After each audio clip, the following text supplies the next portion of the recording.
Good morning and happy Veterans Day. Yesterday was the 250th birthday of my Marine Corps, so happy birthday, Devil Dogs. This is episode 10, 1788 to 1791, Bill of Rights.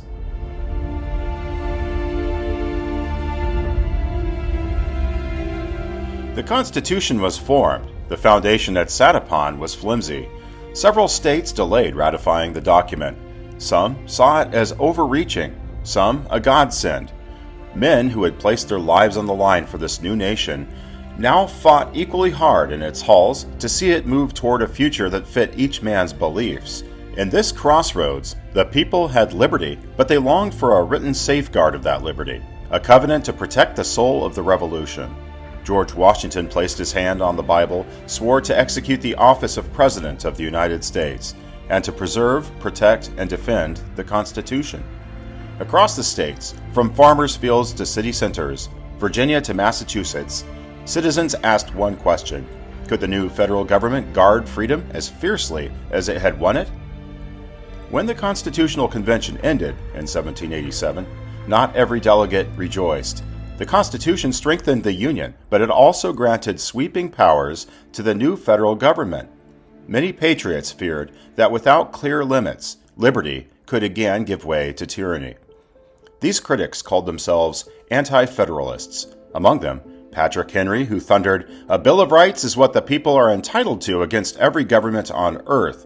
On the other side stood the Federalists, led by Alexander Hamilton, John Jay, and James Madison, who argued that the Constitution already protected liberty by dividing power. "Why declare that things shall not be done," Hamilton wrote, "which there is no power to do?" But the people wanted assurance, not logic, but promise. The Revolution had been fought for principles too sacred to leave to implication. In the winter of 1788, state after state debated ratification.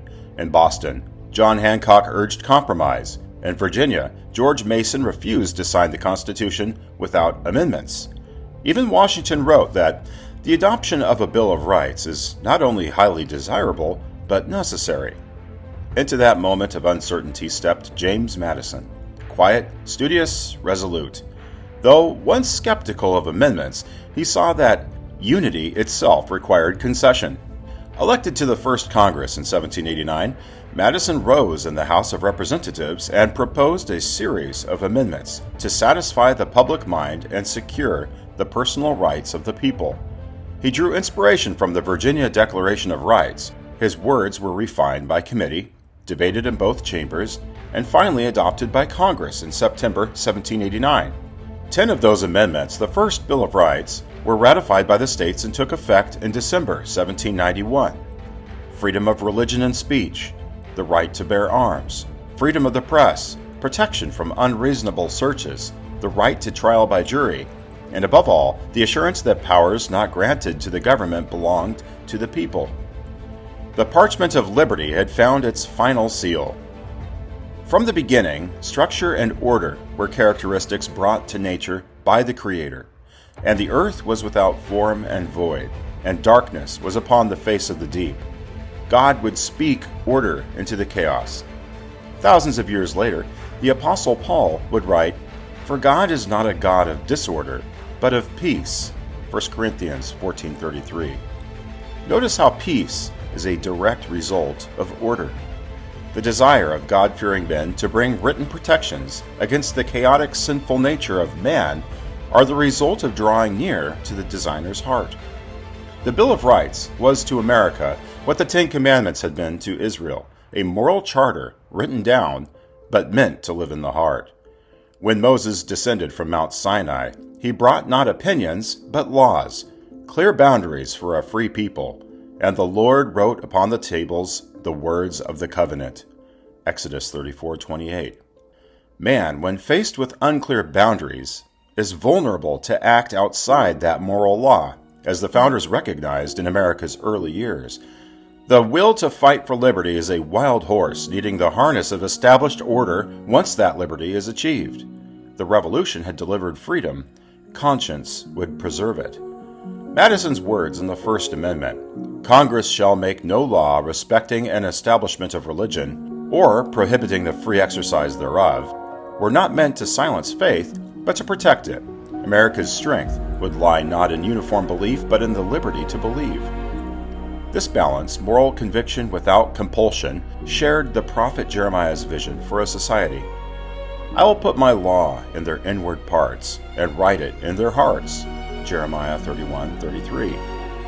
When the Pilgrims crossed the Atlantic, seeking freedom of worship, there was then a hope and a prayer for such a system of government. When word of ratification spread in 1791, celebrations rang out across the states. The framework had turned into a functional structure, flushing out the boundaries of government. But Madison warned that paper alone could not preserve it. The laws alone can never make a nation great, he said. Faith and virtue must do that. Just as Israel, time and again, strayed from the direction of God's truth, falling blindly into valleys of darkness, so America must renew its commitment to stay the course. The words, however, wonderfully assembled, bear no protection for a people who choose in their hearts to abandon them. The Ten Commandments were not a restraint of freedom for any man who obeyed them, but liberty for a people to sustain good life. These laws inspired the founders to create what has become the world's greatest nation. Where the Spirit of the Lord is, there is liberty. 2 Corinthians 3:17.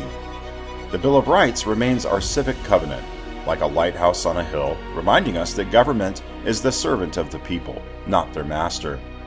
Remember to pray for those in elected positions to honor what is right and protect truth. Pray our hearts match those of our forefathers, so that freedom will shine as brightly in our day as it did in theirs. That'll do it. Thanks for listening, and I'll see you next time on 250 Years of Freedom.